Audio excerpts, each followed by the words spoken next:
pregunta que tenemos hoy, como disparador, tiene que ver con cómo se desarrolla el cerebro de un niño. Ella me contestará, Agus, de arriba hacia abajo, de atrás para adelante, ¿no?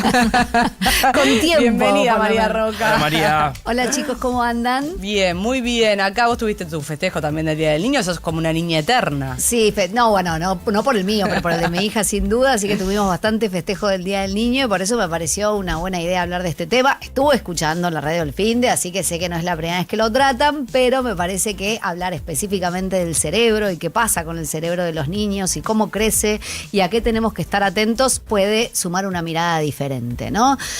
Uno a veces cree que los chicos deben tener un cerebro igual que el nuestro, pero chiquitito, ¿no? Pero en realidad, desde la neurociencia sabemos que no es así. En los primeros años de vida, el cerebro está creciendo como en ningún otro momento del desarrollo. Son más esponja, como se le dice. Son mucho más esponja. Hemos hablado muchísimo nosotros con respecto a que el cerebro es neuroplástico a lo largo de toda la vida y se puede modificar a lo largo de toda la vida, pero es cierto que en la primera infancia es donde el cerebro es particularmente sensible a las experiencias del ambiente, ¿no? Si uno lo piensa, digo, es el periodo de mayor desarrollo. Hay obviamente una cuestión genética, ya dentro del útero hay como ciertos mapas que vienen marcados por la genética de, por ejemplo, qué cosa va a ir a qué lugar, ¿no? Pero lo que hace que parte de esos mapas se sostengan es la experiencia, ¿no? Es después del nacimiento, inclusive también dentro del útero, pero después del nacimiento, los caminos que se van a sostener, esos caminos que quizás la genética marcó, pero que se van a sostener, son aquellos que hayamos experimentado, que hayamos usado, ¿no? Y en esto hay un término, un concepto que me parece que explica bastante qué es lo que pasa, que es el de poda sináptica o poda neuronal. No sé si lo escucharon alguna vez. Poda sináptica, poda neuronal. No. Bueno, miren cómo funciona la cosa. Ustedes creerían que como el cerebro de los niños es más chiquito, es probable que tengas más conexiones neuronales, conexiones entre neuronas que el adulto. Y esto es falso, básicamente. Tiene más conexiones neuronales el cerebro de un niño. Y en un momento existe lo que se llama un periodo de poda, donde muchas de esas conexiones se pierden. La pregunta es cuáles se sostienen, y ahí volvamos al término poda. ¿Por qué podamos la rama de un árbol? ¿Para qué se podan?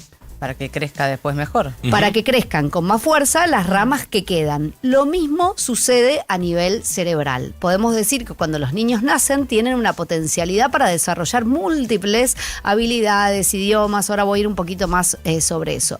Pero existe este periodo de poda donde se van a sostener aquellas conexiones neuronales que se hayan recorrido para volver al niño un especialista en aquello que está aprendiendo. Por ejemplo, hay una investigadora que me encanta nombrar en este tema que es de apellido Kuhl, que básicamente hizo investigaciones midiendo la reacción eléctrica que tienen los cerebros de los niños al escuchar distintos idiomas, ¿no? Mide básicamente a qué reacciona el cerebro de un niño cuando escucha diferentes idiomas, no solo la lengua materna, sino todos los idiomas del mundo. Y lo que ella evidenció, lo que mostraron sus investigaciones, que son más de unas, es que los niños tienen la capacidad de reconocer las diferencias de sonidos de todos los idiomas del mundo antes de los 7 años, ¿no? Todos los idiomas que se presentan, sea o no sea su lengua materna, ellos pueden diferenciar sonidos que son de todos los idiomas. Nosotros no podemos, de hecho hay algunos sonidos que para un francés pueden ser evidentemente diferentes y para nosotros suena igual, ¿no? Porque lo que sucede justamente a medida que escuchamos un idioma y que practicamos un idioma, nos volvemos especialistas en ese idioma. Entonces lo que sucede con esa poda neuronal es aquellos caminos que se recorrieron, digamos por ejemplo el de la lengua materna, se recorren, se fortalecen y cuando llega el periodo de poda neuronal, los que no se usaron se pierden para poder dar fuerza a aquellos que se sostienen, ¿no? Y esto sucede en distintos momentos de la vida, pero particularmente hay un periodo de poda neuronal entre los 2 y los 5 años. Por eso es que se dice que es tan importante todo lo que es la experiencia en esos primeros años de vida, porque si vos escuchaste más idiomas, escuchaste más música, fuiste expuesto a desafíos de juego, intelectuales, emocionales, bueno, definitivamente esos caminos te van a acompañar a lo largo de toda la vida. Mirá qué importante, ¿no? Esos primeros 2 años de vida, todo lo que uno le puede aportar a un hijo, ¿no? Con enseñanzas y juegos y demás, que después van a quedar. Es decir, uno dice, no, es chiquito todavía. No, está buenísimo que lo haga. Por más que no entienda nada, porque dice, no entiende nada. No, sí. Exacto. A mí me acuerdo que me decía, ¿para qué la llevas ahí si no va a entender nada? No, para mí está buenísimo. Yo la llevaba desde los 6 meses a una clase de música. Bueno, la música es algo, digo, alucinante. Hoy Bianca agarra los instrumentos como si nada. Definitivamente todo lo que les damos en esa primera infancia, en esos primeros años, de vuelta, no quiero caer en el simplismo. El cerebro es neuroplástico a lo largo de toda la vida, pero todo lo que sucede en esos primeros años es algo que después los va a acompañar a lo largo de la vida, ¿no? Tampoco la cuestión es caer en el otro lado. Bueno, estoy todo el tiempo estimulándolo sin parar, que no paren nunca, le estoy contando palabras, le estoy mostrando objetos, le estoy poniendo, no sé, en la tele. ¿Te acordás? En mi época estaba el Baby Einstein y ese tipo de cosas, ¿viste? Sí. Bueno, porque el mundo es suficiente estímulo, ¿no? Claro. Y en realidad lo que necesitan los chicos son experiencias donde puedan ir desarrollando las habilidades que marcan el desarrollo que se tienen que desarrollar. En la primera infancia son lo que tiene que ver con lo sensorial, ¿no?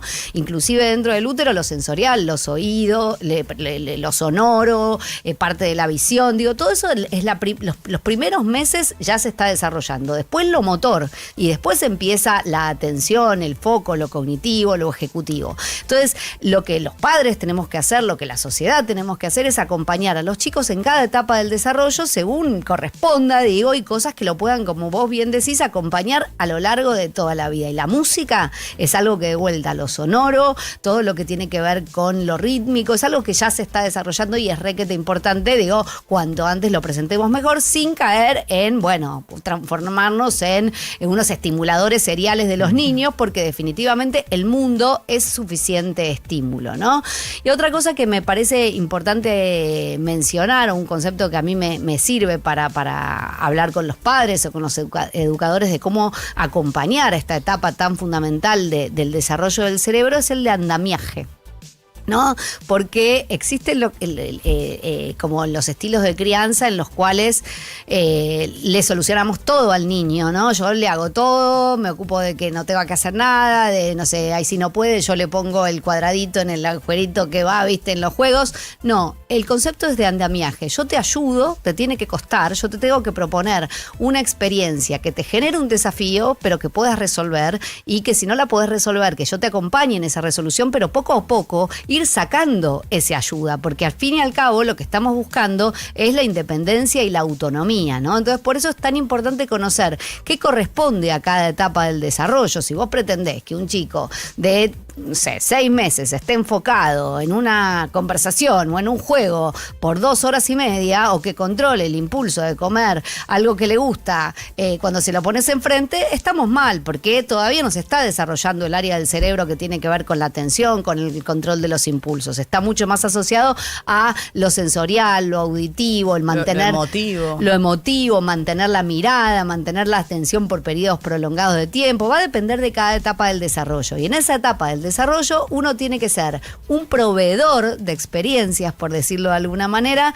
que lo lleven a conocer el mundo en la etapa en que se encuentre. Después, poco a poco, que vaya ganando esa autonomía. Igual viste que hay un momento que es todo solito. Todo solito, mamá, yo solita, no quiere que le ayude en nada. Bueno, porque buscan también su autonomía, ¿no? Cada niño es diferente, no creas que todos son todos solita. La mía era también muy de toda solita y en todas las etapas, ¿viste? Y van queriendo ya ocuparse. Y está bueno, digo, nuestro rol como padres es que tengan la mayor autonomía posible para la etapa del desarrollo que les corresponde, ¿no? Y entonces depende de la edad, pero después vas a ver que poco a poco aparecen estas cuestiones como ser capaz de controlar el impulso, o ser capaz de entender el engaño, o ser capaz de entender un chiste. Esas son cosas que es impresionante cómo sí, las van adquiriendo. Ahora juega que se hace la dormida, entonces hagamos, claro, está por llegar alguien, yo me voy a hacer la que estoy durmiendo, entonces se esconde y se hace la que está dormida, entonces llega, ay, se fue a dormir, vean que ella sí, digo, pero ella ya entiende. Pero eso es una etapa, por eso es una etapa, ni siquiera es solo el chiste, es entender que,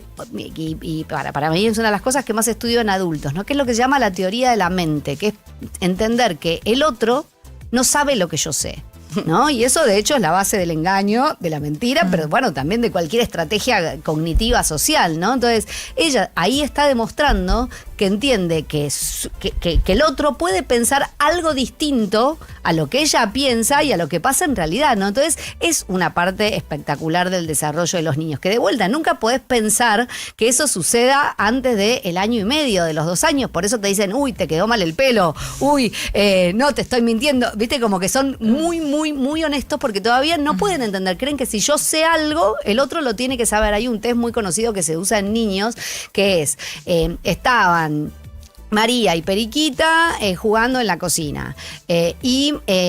Periquita salió de la cocina y María cambió el caramelo con el que estaban jugando y lo cambió de cajón. Y le preguntan al niño, ¿dónde va a buscar Periquita el caramelo cuando vuelva a la cocina? Y hasta cierta edad los chicos dicen, en el cajón donde en realidad está. No se dan cuenta que Periquita no vio lo que había hecho María. Y después, a medida que avanzan en este conocimiento, dicen, bueno, ahora sí, Periquita se quedó mirando donde María ponía el caramelo, ¿no? Y entonces le preguntan, ¿dónde cree María que Periquita va a buscar el caramelo? ¿No? Claro, y se va complicando más esto de complejo. tener una teoría con respecto a las mentes ajenas.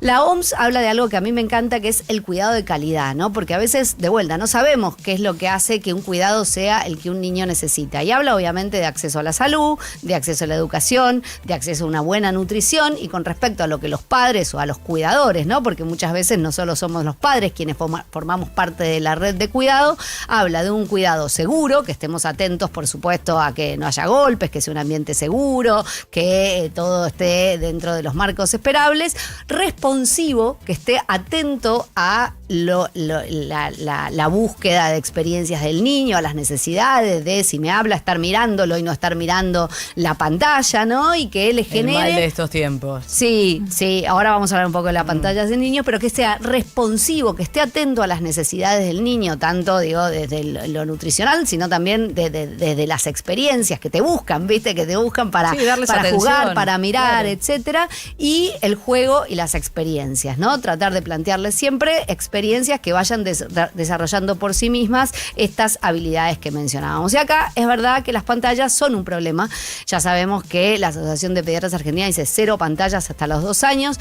Más allá de tecnología sí o tecnología no, lo que creo que nos tenemos que preguntar como padres o como cuidadores o como sociedades, bueno, si pensamos que el mundo, la experiencia, es lo que desarrolla las habilidades del cerebro, esa pantalla, ¿qué me está reemplazando? Cuando yo, por mirar la pantalla, dejo de tratar de captar la atención de una persona. Cuando veo una pantalla, dejo de tocar texturas. Cuando veo una pantalla, dejo de moverme o de alcanzar cosas. Bueno, todo eso... Pierdo la noción del presente también. Está perdiendo oportunidades de desarrollo de esas habilidades en un momento clave de ese desarrollo. Por eso es tan importante el no al inicio. No por lo que le hace la pantalla al cerebro, que esa es otra discusión, sino por que pierde tiempo para aprender otras cosas más útiles, claro, para este momento. Claro, que necesitas, y decimos que al principio, por ejemplo, el desarrollo es más sensorial y motor. Bueno, y si no escuchás, y si no sentís texturas, si no sentís olores, si no tocas cosas, si no te movés, si no estás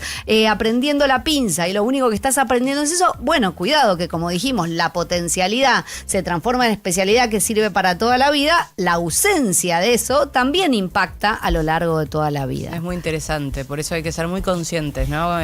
Y responsables como padres en la crianza. Ayer planteábamos esto, ¿qué infancia le queremos brindar a un hijo, a un nieto, a un sobrino, lo que fuere, ¿no?